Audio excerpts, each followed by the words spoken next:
soal ini kan NBA juga IBL rencana juga akan membangun fanbase ya dengan home and away ini. Cuman di sisi lainnya ada beberapa klub yang gonta-ganti nama klub, gonta-ganti home base. Itu kan beberapa tahun ini terjadi nih Mas ya. Dengan tujuan mau membangun fanbase, itu apa nggak jadi kontraproduktif ke masalah seperti itu akan diatur atau gimana sih Mas? Nggak, menurut saya nggak, kita mesti lihat proses ya. Kalau kita lihat proses apalagi liga yang sedang berkembang ini, kita nggak bisa lihat 1-2 tahun, kita mesti lihat jangka panjang. Home away ini pertama kali kita lakukan dan kita pelajarin sistem home away ini misalnya Jepang restrukturisasi liganya itu 7 tahun yang lalu, tapi home away itu sudah dilakukan dari awal 2000 ya, jadi itu proses yang panjang. Di semua liga juga begitu. Menurut saya ini hal yang baik untuk dicoba. Mengenai home base itu ada ketentuannya ya. Kalau misalnya dari Bogor, ya kita tahu ya Bogor, kemudian dia pindah ke Raja Wali, nggak apa-apa dia pindah. Sama juga seperti di yang liga lain, ada dari Seattle dia pindah kemana gitu. Yang dilihat adalah potensi market di kotanya. Jadi contoh misalnya ada klub yang pindah dari Bogor ke Medan, ya dia harus pastikan masyarakat Medannya itu punya pasar yang bagus untuk bola basket. Jadi sebetulnya pindahnya itu nggak ada masalah. Tinggal bagaimana tim itu mengelola supaya di kotanya itu semaksimal mungkin menjadi fansnya.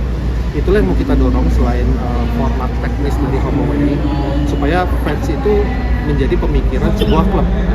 Ya, sekali lagi ini baru pertama kali kita transisi, masih ada plus minusnya, tapi kita udah punya visi dan sudah punya blueprint ke depannya bahwa seharusnya kalau ini dilakukan dengan baik, sekali lagi perlu waktu, harusnya akan menjadi lebih besar dari sebelumnya.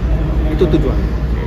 Ini menyinggung lagi salary cap, kan tadi pernyataan dari Baim Wong itu kalau ada klub yang main mata biar bisa lebih salary cap, itu antisipasi dari IBL sendiri tuh ya?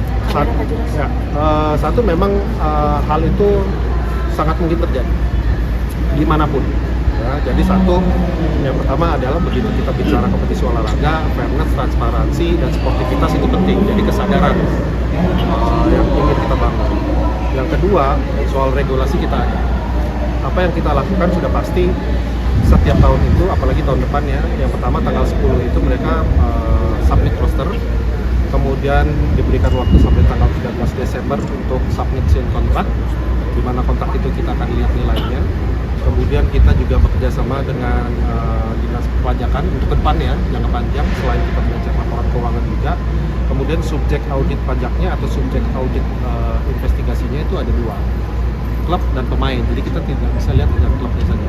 Apakah itu akan mengurangi potensi yang tidak diinginkan 100%? Ya mudah-mudahan bisa, tapi kita tidak tahu. Tapi paling enggak kita sudah coba semaksimal mungkin untuk antisipasi itu. Dan tentunya juga ini yang paling penting, proses ini perlu waktu ya. Apakah nanti hasil investigasinya seperti apa gitu. Jadi menurut saya sesuatu yang baru ini perlu kita coba dengan motivasi yang baik, kemudian dengan optimisme yang baik. Kita jangan lihat dari sisi negatifnya dulu. Yang penting kita punya rencana antisipasi, dan sambil berjalan kita akan perbaiki. Terima kasih sudah menonton. Silakan subscribe, like, dan jangan lupa komen di bawah ya Bola Spotter.